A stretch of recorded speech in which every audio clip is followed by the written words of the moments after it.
Hello learners, welcome to Bajrang sir English, जहाँ English सीखना होता है आसान, इंटरेस्टिंग और मज़ेदार। क्या आपको चाहिए एकदम सिंपल और स्मार्ट एक्सप्लेनेशन? क्या आप भी इंग्लिश बोलने से डरते हैं? तो आप एकदम सही प्लेटफॉर्म पे आए हैं। यहाँ से आप इंग्लिश बोलने के सारे डाउट्स क्लियर करेंगे। आज हम इस वीडियो में इंग्लिश ग्रामर का वो टॉपिक समझने वाले हैं जो हर एग्जाम में आता है, और जब हम कम्युनिकेशन, इंग्लिश कम्युनिकेशन की बात करते हैं तो उसमें सबसे ज़्यादा इंपॉर्टेंट रोल प्ले करता है। तो लेट्स गेट स्टार्टेड। आज मैंने सिंपल पास्ट टेंस ये एक टॉपिक लिया है। ये हमारा सेंटेंस ट्रांसलेशन क्लास का 5th नंबर का वीडियो है। यहां मैंने स्ट्रक्चर लिखा है, हिंदी संकेत लिखे हैं और मैंने 3 सेंटेंस लिखे हैं। बेसिकली जब हम सेंटेंस को ट्रांसलेट करते हैं, तो जब हम सेंटेंस को ट्रांसलेशन करना सीख जाते हैं तो हम सब कुछ हासिल कर देते हैं, right? When you learn how to translate any sentence in English from Hindi, then it is a quality which you need to gain, which you need to conquer. And यहाँ मैं इसी ट्रांसलेशन की कुछ जो बारीकियां हैं वो मैं शेयर करने जा रहा हूं।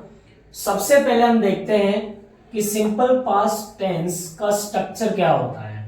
तो देखो, स्ट्रक्चर समझ लेते हैं। सबसे पहले स्ट्रक्चर में हम सबसे पहले लिखते हैं सब्जेक्ट, उसके बाद में हम लिखते हैं वर्ब की सेकंड फॉर्म जो कि पास्ट फॉर्म है, उसके बाद में हम लिखते हैं ऑब्जेक्ट। ये हमारा स्ट्रक्चर हो गया, राइट? अब हिंदी संकेत, मतलब जब हम हिंदी से सेंटेंस को ट्रांसलेट कर रहे हैं तो हिंदी के सेंटेंसेस को हम आइडेंटिफाई कैसे करेंगे? तो उस आइडेंटिफिकेशन के लिए आपको सेंटेंस के लास्ट में दिखाई देगा था, थे, थी, या फिर या, ये, राइट? यहां कंफ्यूज बिल्कुल मत होइएगा। यहां बजरंग सर हैं आपका कंफ्यूजन दूर करने के लिए। मीन्स कि जिस सेंटेंस के लास्ट में, जैसे मैं गया, वो आया, हम सोए, खाना खाया, अब ये सेंटेंसेस में क्लियर होगा, राइट? यहां सेंटेंस में देखते हैं। जैसे सेंटेंस नंबर 1, मैंने एक फिल्म देखी। अब इसके अंदर था, थे, थी, या, ये नहीं है, बट ये सेंटेंस पास्ट इंडेफिनिट, ये सिंपल पास्ट टेंस से बिलोंग करता है, राइट? तो ये सेंटेंस को हम ट्रांसलेट कैसे कर सकते हैं? यहां सब्जेक्ट है, मैं स्ट्रक्चर के अकॉर्डिंग चल रहा हूं। सब्जेक्ट है आई, राइट? अब यहां V2 वर्ब की सेकंड फॉर्म का हमें यूज करना है। इस सेंटेंस की वर्ब है देखना, देखने को हम बोलते हैं वॉच। तो मैंने यहां लिख लिया वॉच, बट मुझे यहां सेकंड फॉर्म लिखनी है, तो मैंने यहां सेकंड फॉर्म लिख लिया आई वॉच्ड और ए मूवी। ये मेरा एक सेंटेंस बन गया। कितना इजी, कितना इंटरेस्टिंग वे से, कितना फनी वे से ये सेंटेंस हमारा बन गया। I watched the movie, clear? I subject, watched verb, a movie object. Second sentence, उसने खाना बनाया। उसने, किसने बनाया? किसने मतलब कि अगर किसी लड़के ने बनाया तो ही, किसी लड़की ने बनाया तो सी। तो मान लेते हैं किसी लड़की ने खाना बनाया, तो मैं यहां सब्जेक्ट लिख रहा हूं सी। अब मुझे क्या करना है? मुझे यहां देखना है V2 वर्ब की सेकंड फॉर्म। वर्ब की सेकंड फॉर्म क्या है? खाना बनाना। खाना बनाने को क्या बोलते हैं? कुक। तो कुक लिखेंगे हम। यहां लिखा हमने कुक, बट ये तो फर्स्ट फॉर्म ही है, सेकंड फॉर्म भी लिखनी है। सेकंड फॉर्म लिखने के लिए मैंने यहां लिख लिया एडी, सी कुक्ड फूड। उसने खाना बनाया। यहां पे आप ए का यूज मत करना, क्योंकि खाना हम गिनते नहीं, एक खाना, दो खाना, तीन खाना, हम ऐसा काउंट नहीं करते। तो इसीलिए, क्योंकि ये काउंटेबल नाउन नहीं है, राइट? फिलहाल आप सिर्फ यही फोकस करो। वे बाजार गए, यहां सब्जेक्ट क्या है? वे। वे मतलब बहुत सारे लोग, उसके लिए इंग्लिश में कौन सा वर्ड है? दे, राइट, ये वर्ड दे मतलब देना नहीं, दे, ये वर्ड है दे। इसमें वर्ब क्या है? V2 का यूज करना है मुझे, जाना, जाना, गो। सेकेंड फॉर्म वेंट, तो यहां मैं यूज करूंगा वेंट, दे वेंट। कहां गए? बाजार, बाजार को क्या बोलते हैं? Market. They went to the market, they went to the. Past continuous tense का स्ट्रक्चर है subject plus was oblique verb plus verb की first form plus I N G plus object. ये स्ट्रक्चर है, राइट।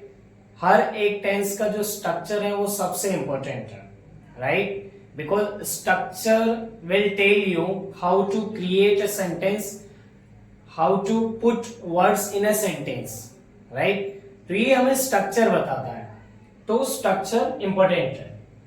अब पास्ट कंटिन्यूअस टेंस के हिंदी के ऐसे कौन से सेंटेंसेस होंगे जिन्हें हम इस पास्ट कंटिन्यूअस टेंस के अंदर ट्रांसलेट करेंगे? तो ये हिंदी संकेत मैंने लिखा है, रहा था, रही थी, रहे थे। जैसे सेंटेंसेस देख लेते हैं हम। मैं किताब पढ़ रहा था, वे फुटबॉल खेल रहे थे, हम अंग्रेजी पढ़ रहे थे। इन तीनों सेंटेंसेस की जो ट्रांसलेशन है वो पास्ट कंटिन्यूअस टेंस में बनेगी। So let us start it. मैं सब्जेक्ट है, मैं अपने मन से कुछ नहीं कर रहा हूं, मैं स्ट्रक्चर देख के सारी चीजें करूंगा, राइट। तो मैं यहां सब्जेक्ट है, मैं यहां सब्जेक्ट लिखूंगा।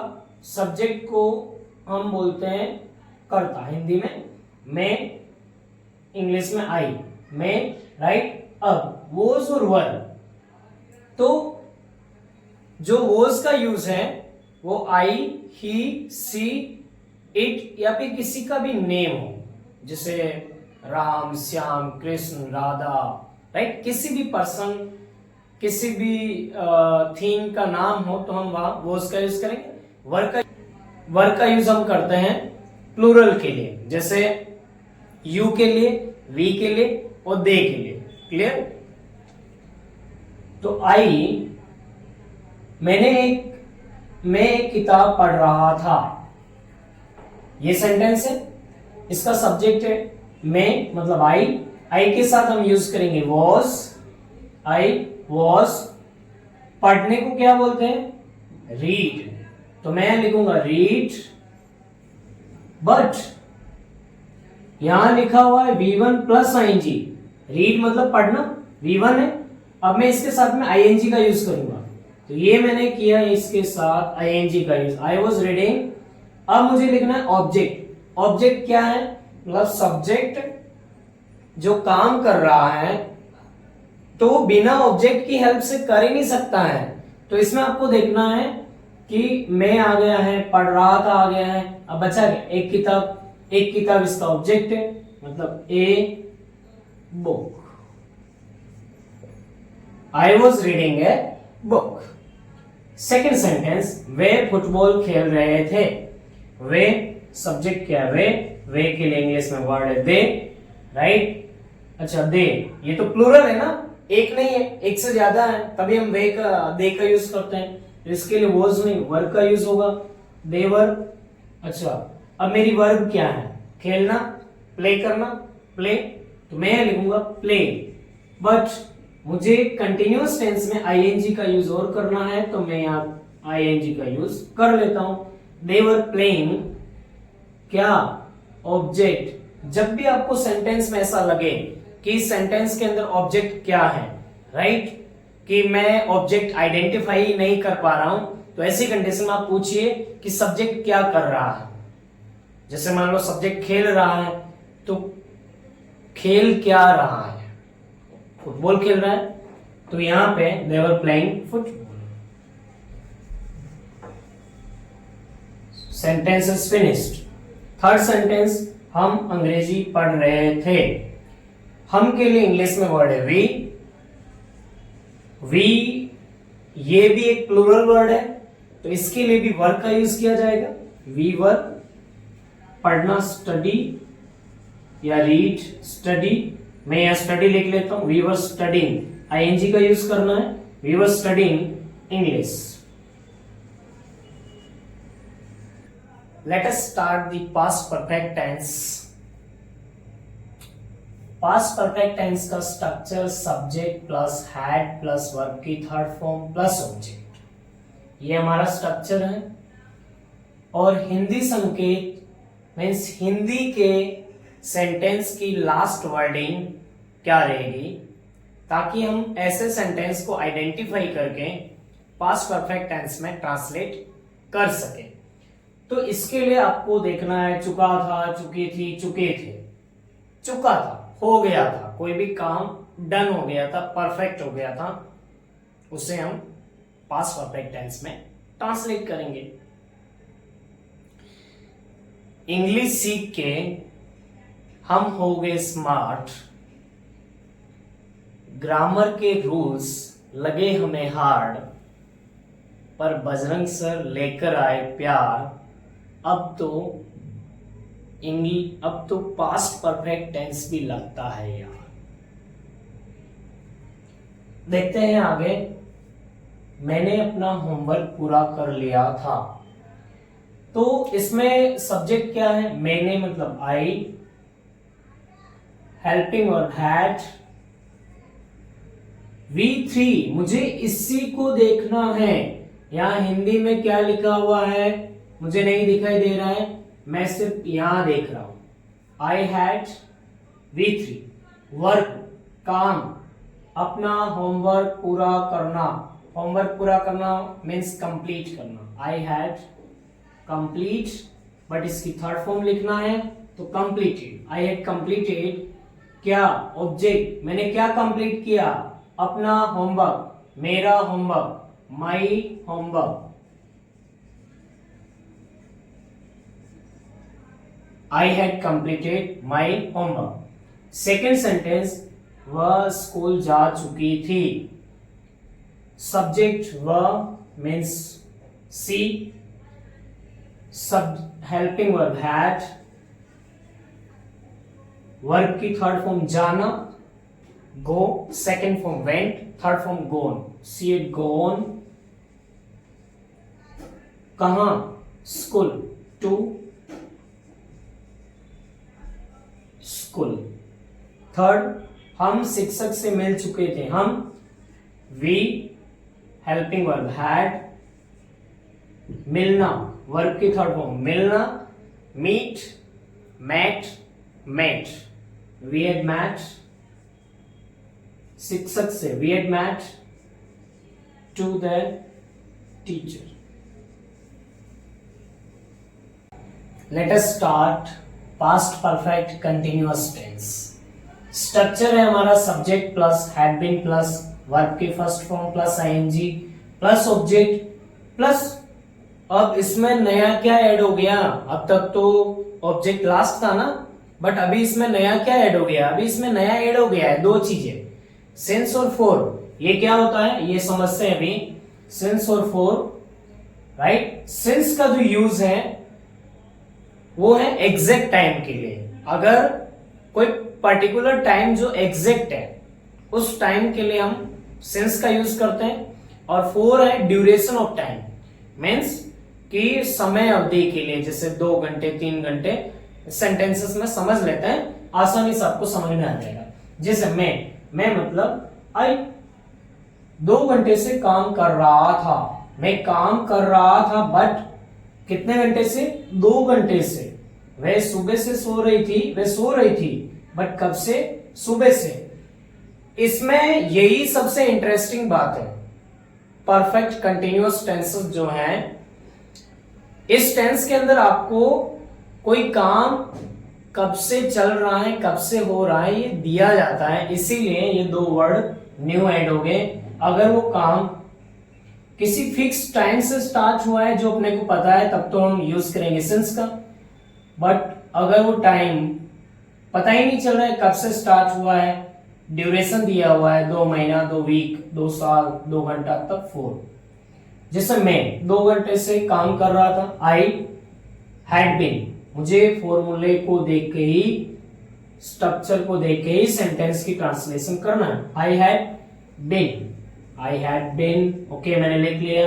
अब B1 काम करना, 2 घंटे से काम करना, आई हैड बीन, काम करने को बोलते हैं वर्क,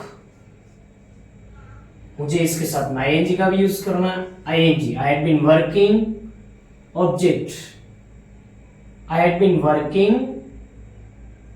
अब इस वर्क, ये जो वर्ब है इसके अंदर काम और काम करना ये दोनों ही इसके अंदर ही है, आई हैड बीन वर्किंग। तो अब मैं सीधा सिंस और फॉर का यूज करूंगा। 2 घंटा जो है वो एक ड्यूरेशन है, एग्जैक्ट टाइम नहीं है, राइट। मुझे ये पता नहीं चल रहा है कि 2 घंटे कब से कर रहा था, तो इसके लिए मैं फॉर का यूज करूंगा, 4 और 2 आवर्स। क्लियर। सेकेंड सेंटेंस, वह सुबह से सो रही थी, ये तो एग्जैक्ट टाइम है ना, सुबह तो एक एग्जैक्ट टाइम है, मॉर्निंग। वह सी, फिर हैड बीन कहां से है, यहां से है। सोने को क्या बोलते हैं, स्लीप, ing का यूज करो, सी हैड बीन स्लीपिंग।